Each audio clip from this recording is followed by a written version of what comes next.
नमस्कार मित्रों।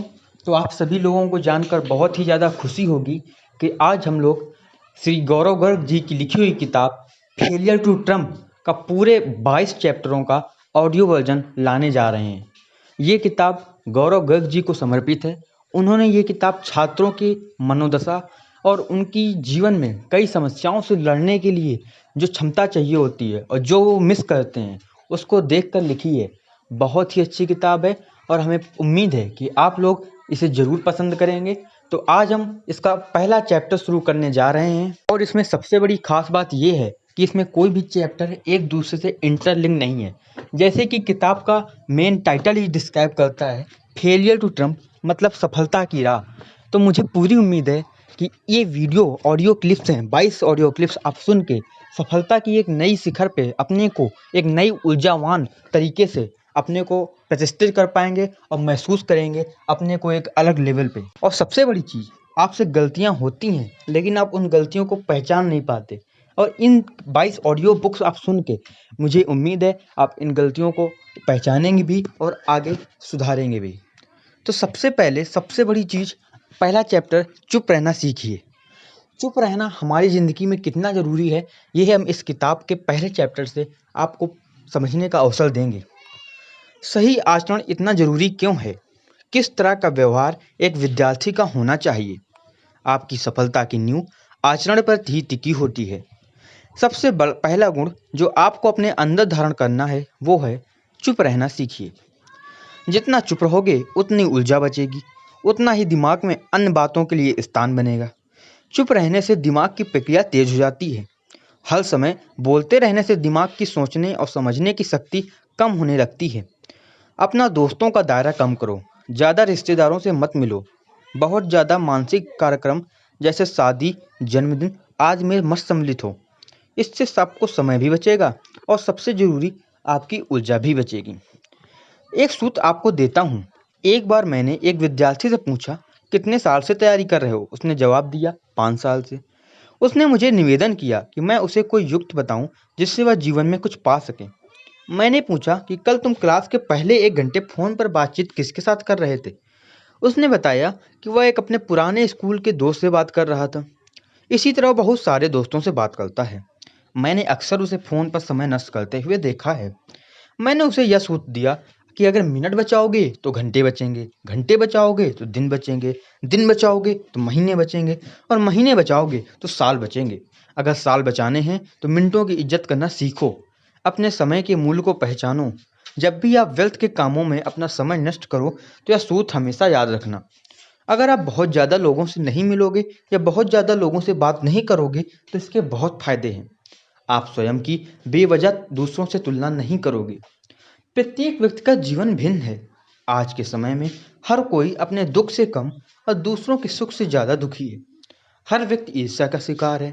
पड़ोसी को ज़्यादा क्यों मिल गया, इसकी चिंता ज़्यादा है। अगर आप अपनी तुलना दूसरों से करते रहोगे तो मन शांत कैसे रहेगा? जब भी पढ़ने बैठोगे तब यही सब विचार आओगे, आपको सताते रहेंगे कि वह आपसे आगे कैसे निकल गया। कई बार दूसरों के सामने अपना ज्ञान दिखाना चाहोगे, जो आपने पढ़ा है या फिर अपना कोई भी टैलेंट।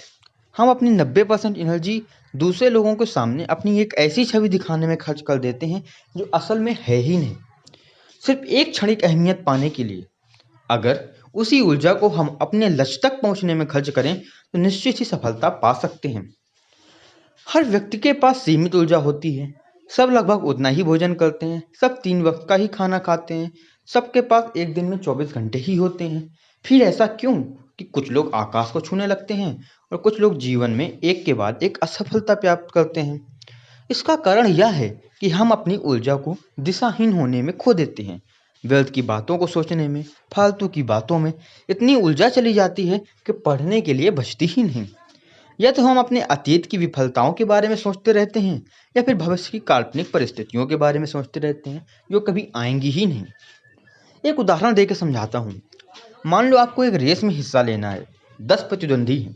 रेस से ठीक पहले रेफरी आपके पैरों में 10 किलो का एक बैग बांध दे और कहे कि अब दौड़ो। क्या आप ये रेस जीत पाओगे? नहीं ना।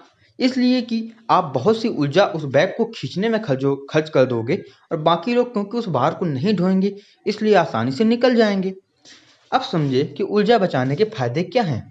सिर्फ यह ज्ञान मात्र होना कि आपके अंदर सीमित ऊर्जा है और उसको किसी भी रूप में नष्ट नहीं करना, यह ज्ञान मात्र है, आपको अपने लाखों प्रतिद्वंदी से आगे निकाल देता है।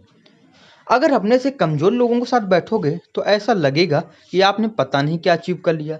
एक झूठा अहंकार आ जाएगा, बिना जीवन में सफल हुए। कई बार आपका मन करेगा कि दूसरों को दिशा दिखाओ, इन सब में भी आप व्यर्थ में अपनी ऊर्जा खर्च कर दोगे। मान लो एक चाय का कप है, उस कप में कहीं से कुछ बूंदें आ गईं। अब उस कप का मन हुआ कि बाकी चाय के कपों को भी दान करें, उन्हें भी कुछ बूंदें दें। उसने कुछ अपने निकट के कपों को आमंत्रित किया और उसमें अपनी कुछ बूंदें डाल दी। उसे अंदर से सेटिस्फैक्शन हुई, बहुत अच्छा लगा कि उसने दूसरे की मदद की। वो कब घर आया और उसने अपने आप को दर्पण में देखा। देखते ही उसके होश उड़ गए, वह दंग रह गया। वह अंदर से पूरी तरह सूखा था। अपनी सारी बूंदें तो उसने दूसरों को ही दे दी थी। दरअसल आप उसी कप की ही तरह हैं, दूसरों को ज्ञान बांटते घूम रहे हैं, खुद बहुत जल्दी सूख जाओगे, निष्क्रिय महसूस करोगे, अंदर से खालीपन महसूस करोगे। तो फिर सही तरीका क्या है? एक कप को अपने आप को इतना भर लेना चाहिए कि वह ओवरफ्लो कर जाए। जब उसमें बहुत पानी भर जाएगा, तब वह पानी उसमें से निकलकर दूसरों तक पहुंचेगा। उससे वह कप दूसरों को पानी भी दे पाएगा और खुद खाली भी नहीं होगा। और सबसे बड़ी बात, उस कप को दूसरों के पास भी जाना नहीं पड़ेगा। जब आप बहुत विद्वान हो जाएंगे, आप विनम्र हो जाएंगे, दूसरों लोगों के पास बहकर ज्ञान पहुंचेगा, आपको किसी के पास जाने की आवश्यकता नहीं पड़ेगी। कोई दिखावा नहीं करना पड़ेगा। आपके व्यक्तित्व में उस ज्ञान की आभा अलग ही दिखेगी।